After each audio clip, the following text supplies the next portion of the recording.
गल्पर शीर्षक गृह प्रवेश। आज नीलाद्री गोड़ तले लगुना, खुशी रे फाटी पड़ुची से मार अनाबिल स्नेह सुधा कथा भाभी भाभी आत्महरा हो जाउची। ता मार चिठी आसीथिला, आसंता बुधवार गृह प्रवेश करिबा। तू डेरी करिबनु धन नीला, शीघ्र पहुंची जीवु आसी। काली मु गाँ को जीवी, सेइथि पई निजे गाड़ीटे किनिली। ये कोरोना महामारी पई देश रे कटकणा जारी होईची, ताला बंद होईची, केही का घर को जाउ नांती, गाड़ी मोटर चालुनी, टिके कोहळ हेलानी। तेणु निज गाड़ी रे गाँ को जीवी। मो माँ को प्रथमे जगन्नाथ दर्शन कराइबी। गृह प्रवेश हेबो, ता मन मुताबक झील से देखिची मो बाहागर करदेव। सब खुशी मो मार पाद तले मु अजेड़ी देबी। मो आखि देखिची केते कष्ट करी पर घरे काम करी आमे दुई प्राणी चलुथिलु।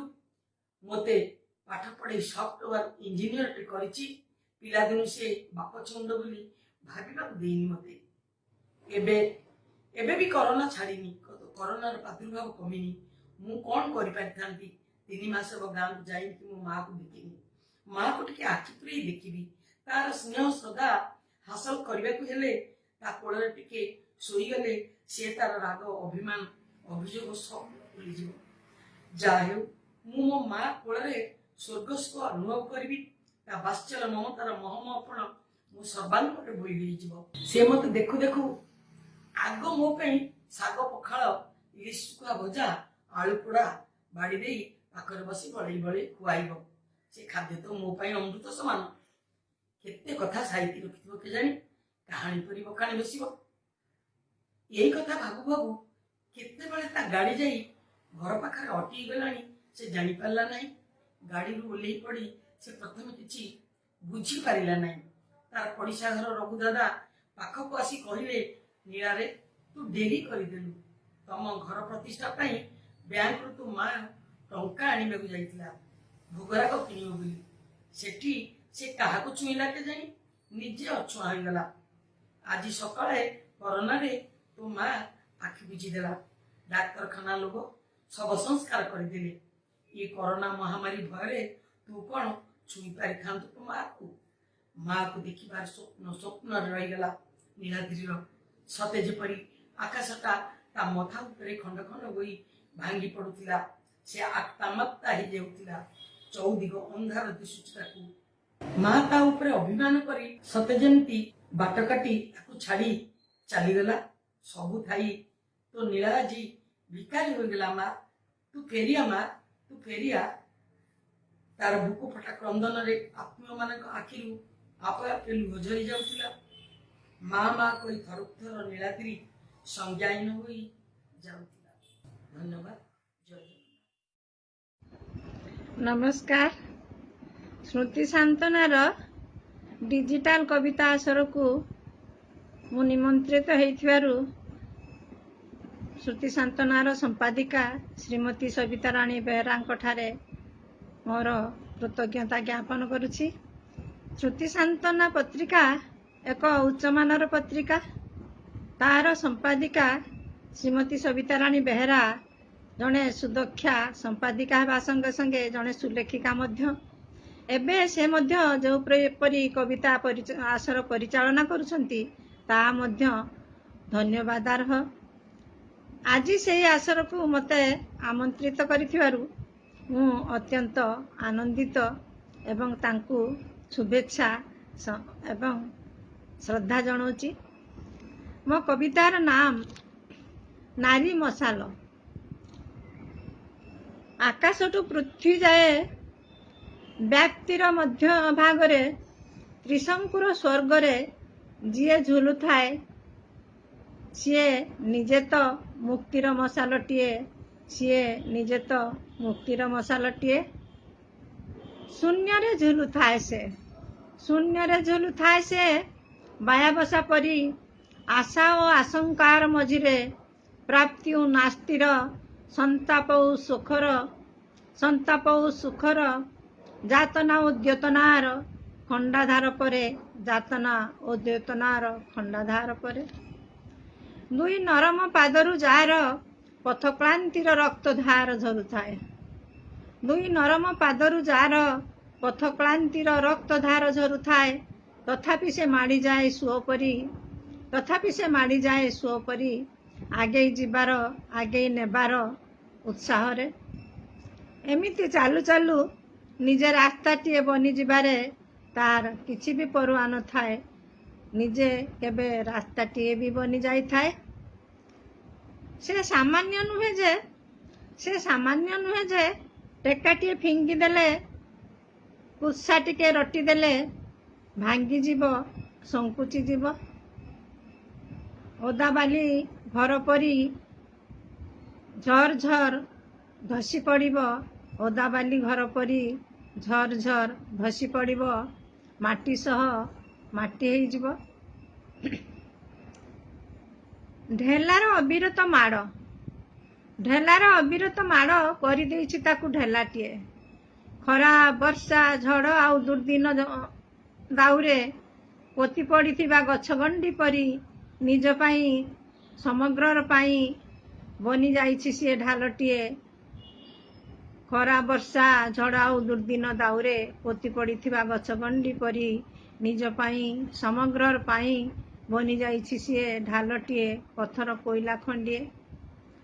ତା ଦେହର ଟିପ ଲଗାଅ, ଝକମକି ପରି ସେ ଜଳି ଉଠିବ, ଜାଳିବ ପ୍ରଖର ପ୍ରଦାହ ଧରି। ନିର୍ମୂଳୀର ଚେର ପରି ଅଦୃଶ୍ୟରେ ପୋତି ଯାଇଛି ତାର ଚେର। ନିର୍ମୂଳୀର ଚେର ପରି ଅଦୃଶ୍ୟରେ ପୋତି ଯାଇଛି ତାର ଚେର। ସହସ୍ର ଧମନୀରେ ବୀଣାର ଝଙ୍କାର ପରି ଧ୍ୱନିତ ହେଇଛି ତାର କାରୁଣ୍ୟର ହୁଙ୍କାର। ଆକାଶରେ, ବତାସରେ, ସବୁଠାରେ ତାକୁ ଏଡ଼ାଇ ଯିବାର, ଉପାଡ଼ି ଫିଙ୍ଗିବାର, ଦବାଇ ରଖିବାର ସବୁ ଆସ୍ଫାଳନ କେବଳ ନର୍ଥ। ନିଜ ପାଇଁ ସେଥିପାଇଁ ତୁମେ ଖୋଳି ରଖିଥିବ କବରର ଗାତ। ନିଜ ପାଇଁ ସେଥିଲାଗି ତୁମେ ଖୋଳି ରଖିଥିବ କବରର ଗାତ। ସବୁରି ନଜରର ଉଚ୍ଚ ମଞ୍ଚା ଉପରୁ ଖସି ପଡ଼ି ଦିନେ ହେବାକୁ ପତିତ, ତାପରେ ଭୂମିସାତ୍, ତାପରେ ଚିରଦିନ ପାଇଁ ଭୂମିସାତ୍। ଧନ୍ୟବାଦ, ନମସ୍କାର। ଶିଳାଖଣ୍ଡ। କବିତାର ଶୀର୍ଷକ ଶିଳାଖଣ୍ଡ। କାହିଁ ଶିଳାଖଣ୍ଡରେ ତ ନାହିଁ ଜୀବନ, କାହିଁ ଶିଳାଖଣ୍ଡରେ ତ ନାହିଁ ଜୀବନ। ନିଷ୍ପ୍ରାଣ ସେ, ସ୍ପନ୍ଦନ ରହିତ, ରକ୍ତ ପ୍ରବାହିତ ଧମନୀ, ଅସ୍ଥି ମଜ୍ଜା କି ନାହିଁ ଷଡ଼ଚକ୍ର, ମାଂସ କି ହାଡ଼ର ନାହିଁ ଗୋଟେ ଛାଞ୍ଚ କି ଆଭରଣ। ମସ୍ତିଷ୍କ ନାହିଁ ପୁଣି ଅସଂଖ୍ୟ ଲୋମକୂପ, ତଥାପି ସେ ଆକୃଷ୍ଟ କରିପାରେ, ଚଳଚଞ୍ଚଳ ହୋଇଯାଆନ୍ତି ଆମର ସମସ୍ତ ଇନ୍ଦ୍ରିୟ, ସମସ୍ତ ସ୍ନାୟୁତନ୍ତ୍ର। ସେ ପଥର ମୁହଁରେ ନାହିଁ ହସ କି ଲୁହ, ସେ ପଥର ମୁହଁରେ ନାହିଁ ହସ କି ଲୁହ। ଲାଗୁଛି କିନ୍ତୁ ତା ଛାତିକୁ ଫୁଲେଇ ସେ କରୁଛି କେବଳ ତାର ଦମ୍ଭର ପ୍ରଦର୍ଶନ। ସେ ଇଲାକା ସାରା ଫୁଲ ଫୁଟିଛି ବିଶ୍ୱାସର, ସେ ଇଲାକା ସାରା ଫୁଲ ଫୁଟିଛି ବିଶ୍ୱାସର। ସ୍ଥାନ ନାହିଁ, ପ୍ରବେଶ କରିପାରେନି ସେଠି ଭୟର ଭ୍ରମର। ନିକଟକୁ ଯାଇ ଦେଖିଲି ନାମ ଲେଖାଥିଲା ଜଣେ ଅପରିଚିତର, ନିକଟକୁ ଯାଇ ଦେଖିଲି ନାମ ଲେଖାଥିଲା ଜଣେ ଅପରିଚିତର। ସବୁ ଫଳକ ଜଣେ ଜଣେ ଅଚିହ୍ନା, ଜଣେ ଜଣେ ଅପରିଚିତଙ୍କ ନାମରେ ନାମିତ। ସେ ପିଣ୍ଡହୀନ ଶିଳାଖଣ୍ଡକୁ ଦେଖି ନିଗିଡ଼ି ଗଲାଣି କେଜାଣି କେତେବେଳୁ ମୋ ଆଖିରୁ ଲୋତକ। ସେ ପିଣ୍ଡହୀନ ଶିଳାଖଣ୍ଡକୁ ଦେଖି ନିଗିଡ଼ି ଗଲାଣି କେଜାଣି କେତେବେଳୁ ମୋ ଆଖିରୁ ଲୋତକ। ଅଚିହ୍ନା ପରା, ତଥାପି ମୁଁ କାହିଁକି ଏତେ ଉଦ୍ବିଗ୍ନ, ଏତେ ମାତ୍ରାରେ ବ୍ୟଥିତ। ଆମ ଭବିଷ୍ୟତର ସୁରକ୍ଷା ପାଇଁ ବଳିଦାନ କରିଛନ୍ତି ନିଜର ଅମୂଲ୍ୟ ଜୀବନ, ନିଜର ଅମୂଲ୍ୟ ବର୍ତ୍ତମାନ। ତାଙ୍କ ଅବର୍ତ୍ତମାନ ଅଗଣିତ ଦେଶବାସୀଙ୍କ ପାଇଁ ସୁରକ୍ଷାର ଅଭିମନ୍ତ୍ରିତ ମନ୍ତ୍ରୋଚ୍ଚାରଣ। ତାଙ୍କ ଅବର୍ତ୍ତମାନ ଅଗଣିତ ଦେଶବାସୀଙ୍କ ପାଇଁ ସୁରକ୍ଷାର ଅଭିମନ୍ତ୍ରିତ ମନ୍ତ୍ରୋଚ୍ଚାରଣ। ବର୍ତ୍ତମାନକୁ ଜଳାଞ୍ଜଳି ଦେଲେ ଦେଶ ପାଇଁ, पाषाण पालटी दंटायमान एबे आमको आश्वासना देवा पाई लहुरे बतुराई माटी को करिछंती उर्वर लहुरे बतुराई माटी को करिछंती उर्वर ए माटीर प्रतिटी वीर संतान देश माटी पाई प्राणबली देवाकू खूब आगभर अगोचर रे शत्रु जेतेबेले जेते थर करिछि प्रहार ए वीर माने सेते थर प्रमाण देइछंती सेमाने पुत्र ए वीर प्रसविनी मार ए वीर माने सेते थर प्रमाण देइछंती सेमाने पुत्र ए वीर प्रसविनी मार एमानंक बलिदान कालजयी गाथा आज मध्य प्रतिटी सैनिक लहुरे खोदिबाकू निज ना सीमांतरे संपूर्ण जाग्रत संपूर्ण प्रस्तुत संवरण हेउनाही आउ कोह संवरण हेउनाही आउ कोह बोही जाउछि धार धार लुह सते कोण ए वीरमानंक मनरे नथाए तिळे हेले भय देश सम्मुखरे मृत्युर डर पालटी जाए एते नगण्य भय परास्त जहा पाखरे संकल्प आयुध जहार सेही वीरमानंक ना अभुला अलिभा बोली सूचाउथिला से शिलाखंड गुड़िक भय परास्त जहा पाखरे संकल्प आयुध जहार सेही वीरमानंक ना अभुला अलिभा बोली सूचाउथिला से शिलाखंड गुड़िक मृत्यु परे मध्य प्रतिटी शिलाखंडरे तुमे अछ जीवंत मृत्यु परे मध्य प्रतिटी शिलाखंडरे तुमे अछ जीवंत प्रति भारतीयंक हृदय रे तुम पाई साईता होईछि असरंती असीम सम्मान हे माटी मार अमृत संतान तुमको मोर शत सहस्र प्रणाम हे माटी मार अमृत संतान तुमको मोर शत सहस्र प्रणाम। धन्यवाद। नमस्कार। स्मृति संतन साहित्य पत्रिका आनुकूल्य आयोजित डिजिटाल कविता आसर रे समस्त को मोर शुभेच्छा शुभकामना एवं यथामान्य। सर्वप्रथमे मु धन्यवाद अर्पण करी एवं कृतज्ञता ज्ञापन करी सविता राणी बेहेरा महोदय को नौपा मते तांको ए कविता आसर रे सुजोग देइछंती कविता पाठ करबा पई। एपर्यंत मु 3टी कविता पाठ कर सारी। आज आपण मानकु भेटी देउछि एक गीति कविता मो निज लेखा एवं निज स्वर रे भावुछि आपण मानकु निश्चिंत भाव में भल लगिबो। मु चमक चंदिनी दास। मो गीति कवितार शिरोनाम एक आधुनिक गीति कविता जानी परिली नाही।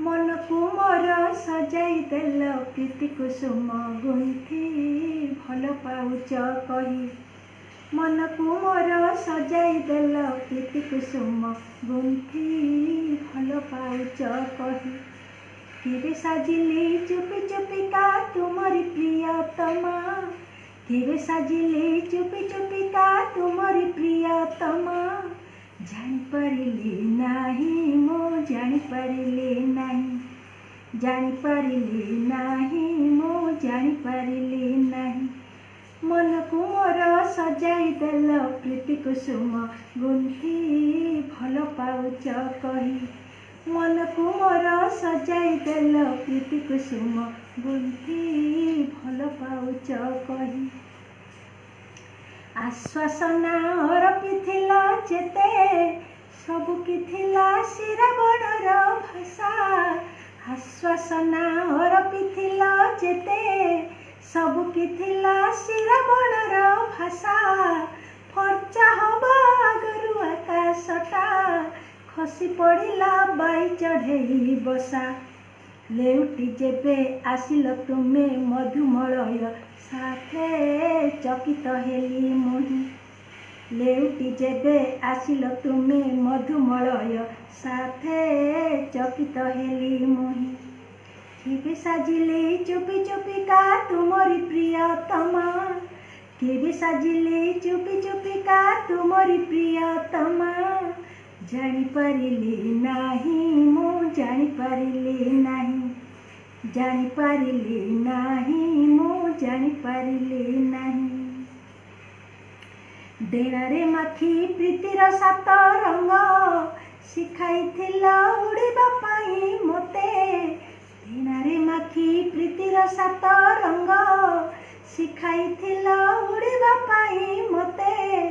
ହଜିଗଲ ଯେ ଆକାଶ ସୀମା ଡେଇଁ ଭାବିନଥିଲି ଫେରିବ ପୁଣି ସତେ। ଆମକୁ ନେଇ କେତେ କାହାଣୀ କାଗଜ ଛାତି ଚିରି ଗଲାଣି ଲେଖି ହୋଇ। ଆମକୁ ନେଇ କେତେ କାହାଣୀ କାଗଜ ଛାତି ଚିରି ଗଲାଣି ଲେଖି ହୋଇ। କେବେ ସାଜିଲି ଚୁପି ଚୁପିକା ତୁମରି ପ୍ରିୟତମା। କେବେ ସାଜିଲି ଚୁପି ଚୁପିକା ତୁମରି ପ୍ରିୟତମା। ଜାଣିପାରିଲି ନାହିଁ ମୁଁ ଜାଣିପାରିଲି ନାହିଁ। ଜାଣିପାରିଲି ନାହିଁ ମୁଁ ଜାଣିପାରିଲି ନାହିଁ। ଜାଣିପାରିଲି ନାହିଁ ମୁଁ ଜାଣିପାରିଲି ନାହିଁ। ଧନ୍ୟବାଦ। ନମସ୍କାର। नमस्कार। मो कवितार शीर्षक सभ्यता। सभ्यता को द्वाही दे बिक्री करिदियोनी निजत्व को। सभ्यता को द्वाही दे बिक्री करिदियोनी निजत्व को। पर को आपणार करिवार अर्थ नुहे वस्त्रावृत होई भी विवस्त्र परिदृश्य कराइबा निज शरीरर अदृश्य अंग को। सभ्यतार विकास कही उजाड़ी दियोनी पल्लीर ताल गछ आंब तोटा खेतबाड़ी आउ घास बगीचा मानक लगाई दियोनी फांसी सरल मन आउ निष्कपट हृदय गुड़िक ସେଇଠି ଥୋଇ ଦିଅନି ଯନ୍ତ୍ର ଦାନବଟିକୁ। ତା ପ୍ରଶ୍ୱାସର ନିଆଁରେ ଜାଳି ଦିଅନି ଗଛ ବୁଛ ମାଛ ଆଉ ଈଶ୍ୱରଙ୍କ ସୃଷ୍ଟିର ସନ୍ତାନମାନଙ୍କୁ। ଆଉ ଖେଳ ନାହିଁ ହୋଲି ଅମ୍ଳ ବିଷାକ୍ତ ଅବିରରେ ଚତୁର୍ଦିଗ ସଞ୍ଚରି ଯାଉଛି ରୋଗ ଯନ୍ତ୍ରଣାର ଆର୍ତ୍ତ ଚିତ୍କାରରେ। ଟିକିଏ ଆଗକୁ ଦେଖ ତୁମ ଅହନ୍ତର ପୂର୍ଣ୍ଣଚ୍ଛେଦ ପଡ଼ି ଆସିଲାଣି। ଏଇଠି ସେଇଠି ହାତ ଟେକି ଦେଲେଣି ଦ୍ୱିତୀୟ ଈଶ୍ୱରମାନେ। ଘୋଷଣା କରିଦେଲେଣି ନିଜର ଅକ୍ଷମତାକୁ। ଆଉ କାହା ପାଇଁ ତିଆରୁଛ ଏ ରାଜଉଆସ? କାହାକୁ ଦେଖାଉଛ ସ୍ୱର୍ଣ୍ଣିମ ସ୍ୱପ୍ନ? କିଏ ଭୋଗ କରିବ ସେ ରାଜସୁଖ? ବରଂ ଯେତିକି ଅଛି ସେତିକି ଥାଉ ଜୀବନ ଜୀଇବା ପାଇଁ। ସେଇଠି ପୂର୍ଣ୍ଣଚ୍ଛେଦ ଟାଣି ଦିଆଯାଉ। ନମସ୍କାର। ସମସ୍ତଙ୍କୁ ମୋର ହାର୍ଦ୍ଦିକ ପ୍ରଣାମ। ଧନ୍ୟବାଦ ସବିତା ମ୍ୟାଡ଼ାମଙ୍କୁ ମୋତେ ଏ ଅବସର ଦେଇଥିବାରୁ, ଯୋଉଥିପାଇଁ ମୁଁ ମୋର କବିତାଟି ଆଜି ସମସ୍ତଙ୍କ ସାମ୍ନାରେ ପଢ଼ିପାରୁଛି। ଧନ୍ୟବାଦ ସବିତା ମ୍ୟାଡ଼ାମ। ଧନ୍ୟବାଦ ସ୍ମୃତି ସାନ୍ତ୍ୱନା ପତ୍ରିକା। କବିତାର ନାଁ ମା। ଦୁଇଟି ଅକ୍ଷର ସିନା ସୃଷ୍ଟିର ତୁମେ ଆଧାର। ତୁମେ କମନୀୟା ତୁମେ ନମନୀୟା। ପରମ ପ୍ରେମମୟୀ ଭାବନାର ଖିଅ ଯାଏ ଯେବେ ଛୁଇଁ ଛୁଇଁ ମମତାର ଫଲ୍ଗୁ ଛୁଟେ ତୁମରି ପରଶେ। ପ୍ରେମର ବାରିଧାରା ବହିଯାଏ ତୁମରି ଆଶିଷେ। ମା ତମେ ଆସ ପ୍ରୀତିର ପାହାଡ଼େ ଭରିଦିଅ ମନେ ଭଲ ପାଇବାର ଯେତେ ସବୁ ଭାଷା। ମଣିଷଠୁ ମଣିଷକୁ ଛାଇ ଯାଉ ହୃଦୟର ସବୁ ପରିଭାଷା। ଧନ୍ୟବାଦ। जय जगन्नाथ। समस्त को मोर सारस्वत नमस्कार। मो अंबिका सिंह। मोर कविता शीर्षक मौसुमी। आसंतु सुनिबा एक सनेट भित्तिक कविता। छम छम रागिणी रे मौसुमीर छंद ताले रिम झिम वर्षा झरे धरणीर बुकु तले। छम छम रागिणी रे मौसुमीर छंद ताले रिम झिम वर्षा झरे धरणीर बुकु तले। आहा की मधुर स्वर पिक नाचे मन भरे हसी उठे माटी मा शुष्क तरु पल्लवरे। जातकर शोष मेटे अपेक्षार अंत घटे सप्तरंगे इंद्रधनु रंगाई तरंग बांटे।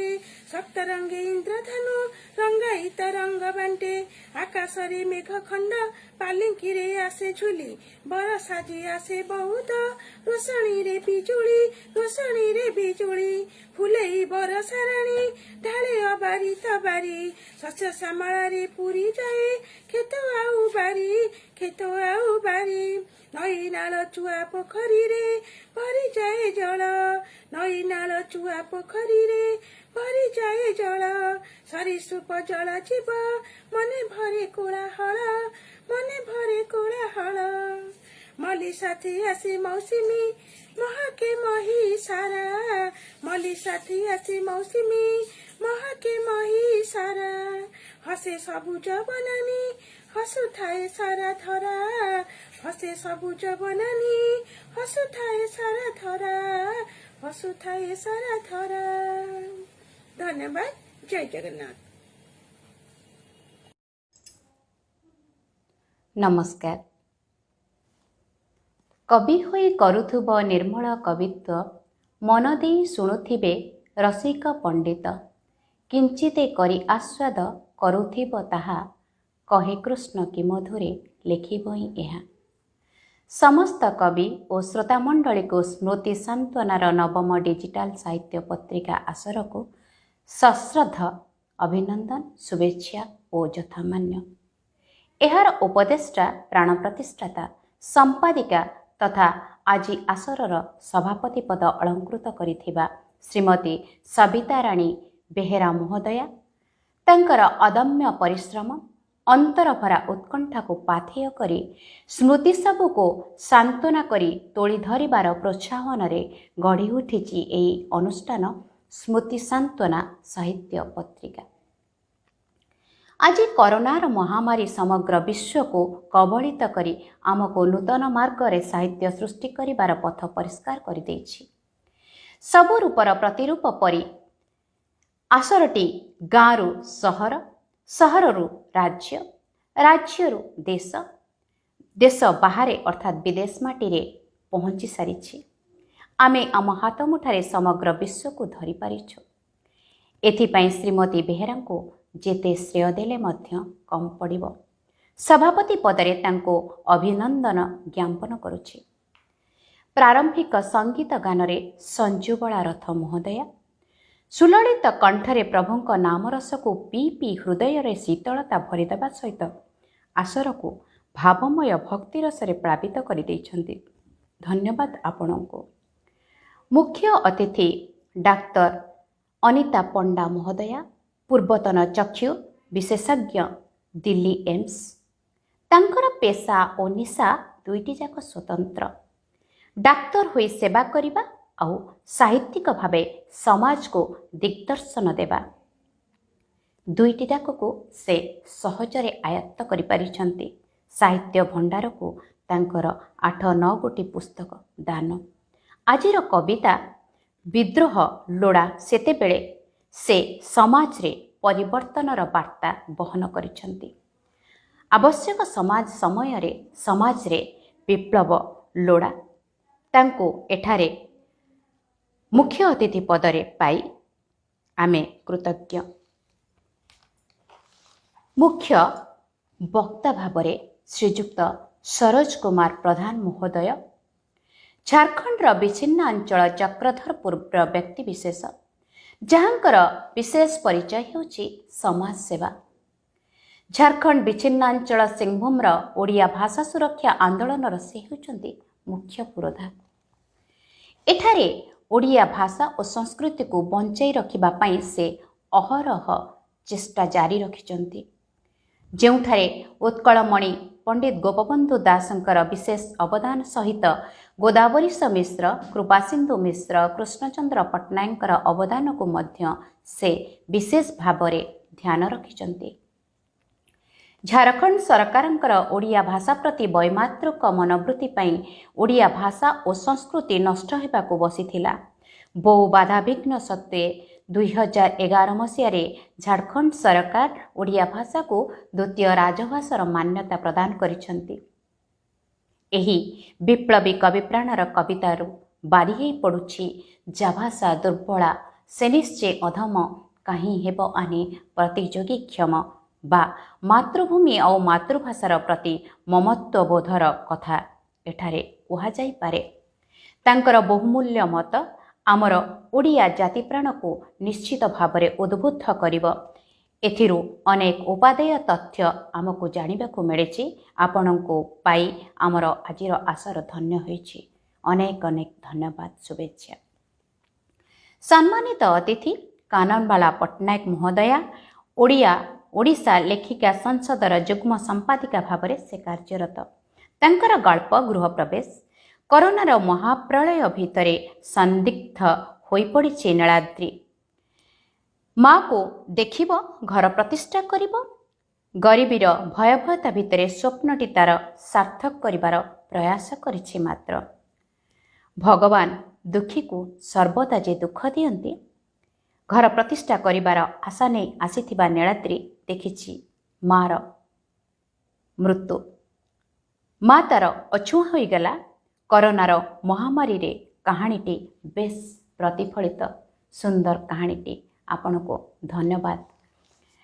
ସମ୍ମାନିତ ଅତିଥି ପଦରେ ଡକ୍ଟର ରମେଶ ପ୍ରସାଦ ମହାନ୍ତି ମହୋଦୟ, ବିଶିଷ୍ଟ ନୃତାତ୍ତ୍ୱିକ ଗବେଷକ ଭାବରେ ସେ କାର୍ଯ୍ୟରତ। ସମାଜର ବିଭିନ୍ନ ସମସ୍ୟାକୁ ନେଇ ଗବେଷଣାତ୍ମକ 100ରୁ ଉର୍ଦ୍ଧ୍ୱ ପୁସ୍ତକ ଓ ସନ୍ଦର୍ଭ ରଚନା କରିଛନ୍ତି। ସେ ଏକାଧାରରେ ଜଣେ ଗବେଷକ, ଲେଖକ ଏବଂ କବି ମଧ୍ୟ। ତାଙ୍କର ଜନସଚେତନତା ସୃଷ୍ଟି କରିବା କବିତାରେ ଏକ କଳା, ଯେଉଁ କଳାରୁ ତାଙ୍କ କବିତା ଜନ୍ମ ନେଇଛି। ବୋନସାଇ ବିଶେଷଜ୍ଞ ଭାବରେ ଜାତୀୟ ଏବଂ ରାଜ୍ୟ ସ୍ତରରେ ସେ ବହୁବାର ପୁରସ୍କୃତ ହୋଇଛନ୍ତି ମଧ୍ୟ। ତାଙ୍କର କବିତା ପଥର ଶିଳ୍ପୀର ସାମ୍ପ୍ରତିକ ସମସ୍ୟାକୁ ନେଇ, ଯାହା ଖୁବ୍ ସୁନ୍ଦର, ରୁଚିପୂର୍ଣ୍ଣ ଏବଂ ସୁନ୍ଦର ଆବୃତ୍ତି ପାଇଁ ଧନ୍ୟବାଦ। କବି ହୃଦତାଶ୍ରୀ ସୁଲଳିତ କଣ୍ଠସ୍ୱରରେ ଏକ ସୁନ୍ଦର ଗୀତ ନୈବେଦ୍ୟ ତୋଳିଛନ୍ତି ସ୍ୱାଧୀନ ଭାରତର ପିଲାମାନଙ୍କ ପାଇଁ। ଗାନ୍ଧୀ କଲାମଙ୍କର ସ୍ୱପ୍ନର ଭାରତକୁ ସତ୍ୟ, ଶାନ୍ତି ଏବଂ ଅହିଂସାର ମନ୍ତ୍ରରେ କିପରି ଦୀକ୍ଷିତ କରିବେ, ସେଇ କଥା ସେ ତାଙ୍କର କବିତାରେ କହିଯାଇଛନ୍ତି। ଆପଣଙ୍କର ସୁନ୍ଦର ଗାନ ମନ ପ୍ରାଣକୁ, ହୃଦୟକୁ ପୁଲକିତ କରିଛି। ଧନ୍ୟବାଦ ଆପଣଙ୍କୁ। କବି ଅଭିପ୍ସା ଦାସ କଟକର କବିତା ଶିଳାଖଣ୍ଡରେ ଦର୍ଶାଇଛନ୍ତି ଶହୀଦମାନଙ୍କର ଉତ୍ସର୍ଗୀକୃତ ଜୀବନକୁ। ସେମାନେ ଆଜି ବଞ୍ଚିଛନ୍ତି ପଥର ଖଣ୍ଡରେ, ଅଭୁଲା ଅଲିଭା ଅକ୍ଷର ଭିତରେ। ସୁନ୍ଦର କବିତା ପାଇଁ ଆପଣଙ୍କୁ ଧନ୍ୟବାଦ।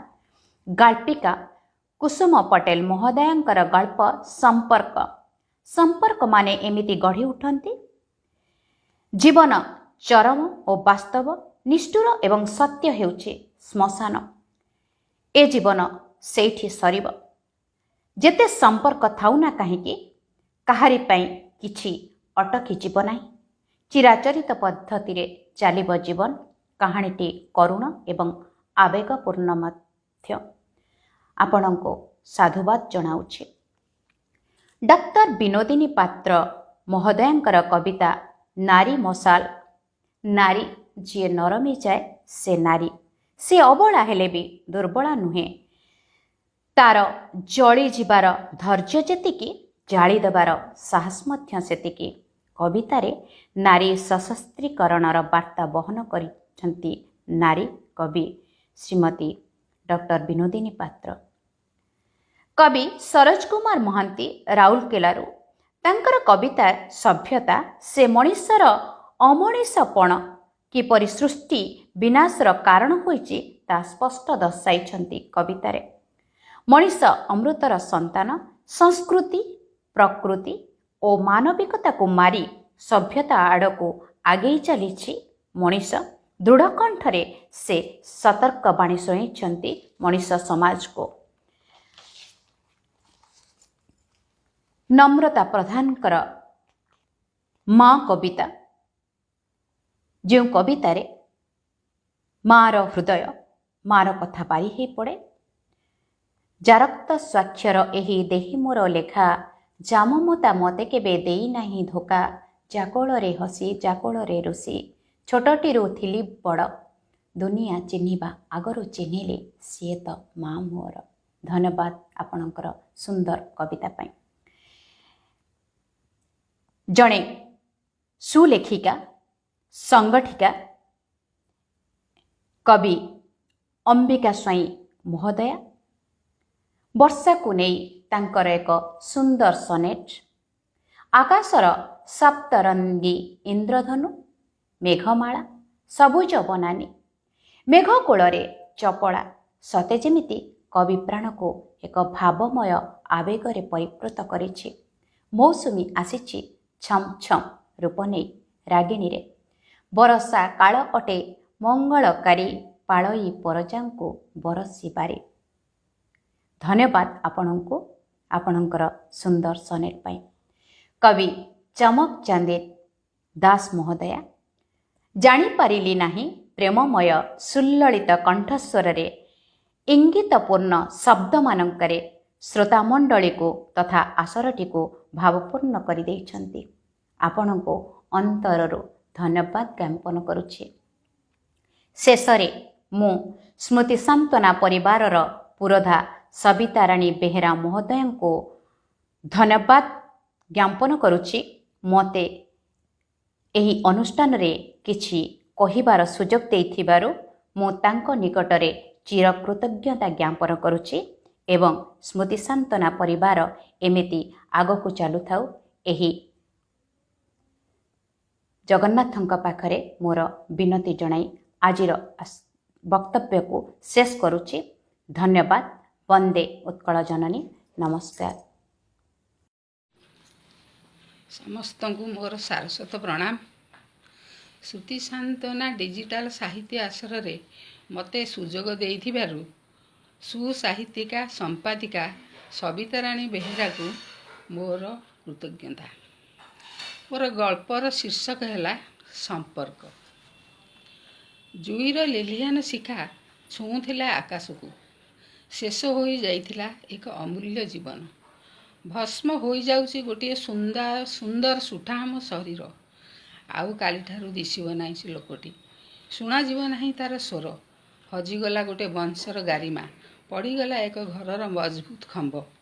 ମମତାର ସୂତ୍ରରେ ପରିବାରକୁ ବାନ୍ଧିଥିବା ରଜ୍ଜୁଟି ମିଳାଇଗଲା ବିଧାତାର ନିଷ୍ଠୁର ବିଧାନରେ। ଦୃଷ୍ଟିରେ ଝାପ୍ସା ହୋଇ ଉଠୁଥିଲା ଜଳୁଥିବା ଜୁଇ। ଛାତିର କୋହ ବାଧା ନ ମାନି ଝରି ଯାଉଥିଲା। ଦୁନିଆ ଚାଲିବ ତା ବାଟରେ। ସଂସାରରେ କାହା ପାଇଁ କିଛି ଅଟକି ଯାଏ ନାହିଁ। କିନ୍ତୁ ଏଇ 20-22 ଦିନର ଅଭିଜ୍ଞତା ଆଣିଦେଇଥିଲା ମନରେ ସଂସାର ପ୍ରତି ନିଆରା ଅନୁଭବ, ଯାହା କେବେ ହୁଏତ ସ୍ମୃତିପଟରୁ ମିଳାଇଯିବ ନାହିଁ। ସେଠି ଥିଲା ଜୀବନ ଆଇସିୟୁ ଭିତରେ, ପୁଣି ବାହାର ବାରଣ୍ଡାରେ। ଭିତରେ ଥିବା ଜୀବନଟି ଯୁଝି ଚାଲିଛି ଶେଷ ଯୁଦ୍ଧ ସବୁଦିନ ପାଇଁ ହାରିଯିବା ପୂର୍ବରୁ। ବାହାର ବାରଣ୍ଡାରେ ବସିଥିବା ଲୋକମାନେ ତାକୁ ଜିତେଇ ଦେବାକୁ ଆପ୍ରାଣ ଉଦ୍ୟମ ଜାରି ରଖିଛନ୍ତି। ଭଲ ଚିକିତ୍ସା, ଭଲ ଚିକିତ୍ସକ ଓ ଭଲ ପଇସା ମାଧ୍ୟମରେ। ତେବେ ବି ଆଶା ନିରାଶାର ଦୋଳନ ଭିତରେ ମଣିଷ। କିଏ କହିପାରିବ କ'ଣ ହେବ? ଆଶା ଛାଡ଼ି ନାହାନ୍ତି ଆତ୍ମୀୟସ୍ୱଜନ। ଆଶା ନେଇ ତ ମଣିଷ ବଞ୍ଚେ। ଯେଉଁ ଲୋକଟି ଆଇସିୟୁ ଭିତରେ, ତାର ହୁଏତ ଅନେକ ଆଶା ଥିବ, ସ୍ୱପ୍ନ ମଧ୍ୟ ଥିବ। କେତେ ବା ବୟସ ତାକୁ? ଏଇ 3 ବର୍ଷ ହେଲା 6ଟି ଦଶକ ପାରି ହେଲା। ବୃଦ୍ଧଟିଏ ହୋଇଥିଲେ ମୃତ୍ୟୁ ସହିତ ସଂଘର୍ଷ କରନ୍ତା ବା କାହିଁକି? ତା ପାଇଁ ତ ଆସନ୍ନ ମୃତ୍ୟୁ ହୁଅନ୍ତା ଅମୃତର ବୁନ୍ଦା। ବୟସ୍କମାନେ ମୃତ୍ୟୁକୁ ଡରନ୍ତି ନାହିଁ, ଡରନ୍ତି ମୃତ୍ୟୁର ପୂର୍ବାବସ୍ଥାକୁ। ଭୟ କରନ୍ତି କିଂ କର୍ତ୍ତବ୍ୟ ହୋଇ ଶେଯରେ ପଡ଼ି ରହିବାକୁ। ପ୍ରତ୍ୟେକ ବ୍ୟକ୍ତି ଶଙ୍କାଗ୍ରସ୍ତ ମରଣ ପୂର୍ବ ଜରାବସ୍ଥାକୁ ନେଇ। ସଭିଏ ଚାହାନ୍ତି ମୃତ୍ୟୁ ତାଙ୍କୁ ସଚଳ ଓ ସଚେତ ଅବସ୍ଥାରେ ଆଲିଙ୍ଗନ କରୁ। ମଳ ମୂତ୍ର ରୋଗ ବୈରାଗ୍ୟରେ ସଢ଼ୁଥିବା ଅସାଡ଼ ଶରୀରକୁ ନୁହେଁ। ଆଇସିୟୁ ଭିତରେ ଲୋକଟିର ନାମ ପବନ କୁମାର। ନାଁ ପରି ଚରିତ୍ର, ସଦା ଚଳଚଞ୍ଚଳ କର୍ମଠ। ଖେଦି ଯାଉଥିଲା ଗାଁରୁ ସହର, ସହରରୁ ଗାଁ, କର୍ମସ୍ଥାନରୁ ଜନ୍ମସ୍ଥାନ, ପୁଣି ଜନ୍ମସ୍ଥାନରୁ କର୍ମସ୍ଥାନ। ଅଜାତ ଶତ୍ରୁ, ସଭିଙ୍କର ପ୍ରିୟ। କେମିତି ଏତେ ଶୀଘ୍ର ଘୁଣ ଲାଗିଗଲା ସେ ଶରୀରରେ କେଜାଣି? କେତେ ଡାକ୍ତର, ଡାକ୍ତରଖାନା, ଦିଅଁ ଦେଉଳ, ଶେଷରେ ଆସି ଏଇ ନାଁ କରା ହସ୍ପିଟାଲର ଆଇସିୟୁ ଭିତରେ। ବାହାର ବାରଣ୍ଡାରେ ପଡ଼ିଥିବା ଷ୍ଟିଲ୍ ଚେୟାରରେ ବସି ରୁହନ୍ତି ପତ୍ନୀ, ପୁତ୍ର, ପୁତ୍ରବଧୂ ଓ ମୋ ପରି କେହି କେହି ଆତ୍ମୀୟସ୍ୱଜନ। କେତେ ଦିନ ଦେବତାଙ୍କୁ ମାନସିକ କାକୁତି ମିନତି ପୂଜା ପ୍ରାର୍ଥନା ପବନର ଜୀବନ ଭିକ୍ଷା କରି ଅଧିକାଂଶ ସମୟ ପଡ଼ି ରହୁଛି ସେଜରେ ନାହିଁ କି ଚୁଁ ନାହିଁ। ନାକ ପାଟି ଛାତି ପେଟ ଗୋଡ଼ ଚାରିଆଡ଼େ ଯନ୍ତ୍ର ଖଞ୍ଜା। ବିଭିନ୍ନ ପ୍ରକାର ପରୀକ୍ଷା ନିରୀକ୍ଷା ଔଷଧ ଇଞ୍ଜେକ୍ସନ ସାଲାଇନ୍ ସହ ନାନା ପ୍ରକାର ପ୍ରୋସିଜିଅରରେ ପଇସା ପାଣି ପରି ବହି ଯାଉଛି। ଏକ ପ୍ରାଇଭେଟ୍ ସେକ୍ଟରରେ କାମ କରୁଥିବା ପୁଅ 20 ଦିନ ଛୁଟି ନେଲାଣି। ବୋହୂ 3 ବର୍ଷର ଶିଶୁ କନ୍ୟାକୁ ଛାଡ଼ି ଆସିଛି ଆଈ ପାଖରେ। ବୟସ ବାଲି ପରି ହାତ ମୁଠାରୁ ଖସି ଖସି ଯାଉଛି। ଜୀବନ ହେଉଛି କ୍ଷୀଣରୁ କ୍ଷୀଣତର ଯନ୍ତ୍ରଣା ଭିତରେ ବାହାରେ ଉଭୟଙ୍କ ପାଇଁ। ଏଥର ପ୍ରାର୍ଥନାର ସ୍ୱର ବଦଳିବାରେ ଲାଗିଛି। ଜୀବନ ଦାନ ପାଇଁ ନୁହେଁ, ଶରୀରରୁ ଆତ୍ମାର ମୁକ୍ତି ପାଇଁ। ସ୍ତ୍ରୀ କହୁଛି ଆଉ ପାରିହେବ ନାହିଁ, ଚାଲକୁ ଘରକୁ ନେଇଯିବା, ଯାହା ହେବ ହେବ। ପୁଅ କହୁଛି ଯଦି ଜୀବନ ସଂକ୍ଷିପ୍ତ ତେବେ ଲାଇଫ୍ ସପୋର୍ଟ ଦେଇ ଲାଭ କ'ଣ? ଡାକ୍ତର କହୁଛନ୍ତି ଯେପର୍ଯ୍ୟନ୍ତ ଜୀବନ ଟିକିଏ ଅଛି ଚେଷ୍ଟା ତ କରିବାକୁ ପଡ଼ିବ। ଦେଖିବାକୁ ଆସୁଥିବା ଲୋକମାନେ କହୁଛନ୍ତି ଖାଲି ଭେଣ୍ଟିଲେଟର ଲାଗିଥିବାରୁ ଛାତିଟା ଉଠ ପଡ଼ ହେଉଛି ନା ସତରେ ଜୀବନ ଅଛି? ହାତ ପାଦ ସବୁ ଥଣ୍ଡା, ଆଙ୍ଗୁଳି ଆଗରୁ ଦୁଇ ପଗ ଲେଖାଏଁ କଳା ପଡ଼ିଗଲାଣି। ମନିଟର ହୃତ୍ସ୍ପନ୍ଦନ ଜୋର ଦେଖାଉଛି। ତେବେ କାହାର କିଛି କରିବାର ନାହିଁ ଯେପର୍ଯ୍ୟନ୍ତ ଡାକ୍ତର ମୃତ୍ୟୁ ଘୋଷଣା ନ କରିଛନ୍ତି। ଏହି ମୁହୂର୍ତ୍ତ ଏମିତି ଏକ ମୁହୂର୍ତ୍ତ ଯେଉଁଠି ଜୀବନର ଚରମ ସତ୍ୟକୁ ଲୋକ ଅସ୍ୱୀକାର କରିପାରିବେ ନାହିଁ। ଏ ସଂସାରରେ ଲୋକ କେବଳ ଆଗ ନିଜ ପାଇଁ ବଞ୍ଚେ, ପରେ ଅନ୍ୟ ପାଇଁ। ସେ ପତ୍ନୀ ହେଉ ଅବା ପତି, ପୁତ୍ର ହେଉ ଅବା କନ୍ୟା କିମ୍ବା ଆତ୍ମୀୟ ସ୍ୱଜନ। ଆତ୍ମସର୍ବସ୍ୱ ମଣିଷ। କିଛି ସମୟ ପରେ ଲୋକଟି ଶବ ପାଲଟିବ ଜାଣି ନିଜର ପେଟ ପୂଜାଠାରୁ ଆରମ୍ଭ କରି ସମସ୍ତ ଦରକାରୀ କାମ କରିନେଲେ ଆତ୍ମୀୟ ସ୍ୱଜନ। ସବୁ ଶେଷ ହୋଇଗଲା ପରେ ଅନ୍ତିମ ଯାତ୍ରା। ଜଳୁଥିଲା ଜୁଇ, ଜଳିଗଲା ସମ୍ପର୍କର ଡୋରି ଜଳିଗଲା ପରେ ହୁଗୁଳା ବନ୍ଧନ। ରହିବ କେତେ ଦିନ ଆଗକୁ ଅପେକ୍ଷା। ଧନ୍ୟବାଦ। ଜୟ ଜଗନ୍ନାଥ।